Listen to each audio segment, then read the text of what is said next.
السلام علیکم۔ آج کے سبق کا عنوان ہے نماز کی پابندی۔ بچوں، نماز ایک فرض عبادت ہے۔ نماز کو وقت کی پابندی سے ادا کرنا ضروری ہے۔ قرآن مجید میں ارشاد فرمایا گیا ہے کہ پابندی سے نماز ادا کیا کرو اور مشرک نہ بنو۔ ایک مقام پر ارشاد ہے وَأْمُرْ أَهْلَكَ بِالصَّلَاةِ وَاصْطَبِرْ عَلَيْهَا، اپنے گھر والوں کو حکم دو کہ نماز پڑھا کریں اور تم خود بھی اس کی پابندی کرو۔ حضرت محمد مصطفیٰ صلی اللہ علیہ وسلم ارشاد فرماتے ہیں کہ جس شخص نے جان بوجھ کر نماز چھوڑ دی اس نے اللہ تعالیٰ کی ناشکری کی۔ ایک حدیث شریف میں ہے کہ بچہ جب 7 برس کا ہو جائے تو اس کو نماز سکھانی چاہیے، اور جب 10 برس کی عمر میں پہنچ کر نماز نہ پڑھے تو اسے سزا دینی چاہیے۔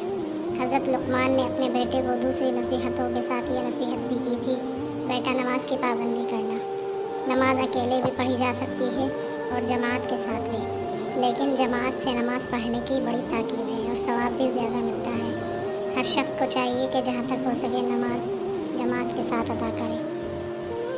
آئیے کچھ سوالات کے جواب دیجیے۔ نماز کیسی عبادت ہے؟ قرآن مجید میں نماز کے بارے میں کیا ہدایت ہے؟ اللہ تعالیٰ کی ناشکری کرنے والا کون ہوتا ہے؟ کس عمر میں بچوں کو نماز سکھانی چاہیے؟ حضرت لقمان نے اپنے بیٹے کو جو نصیحت کی وہ کیا تھی؟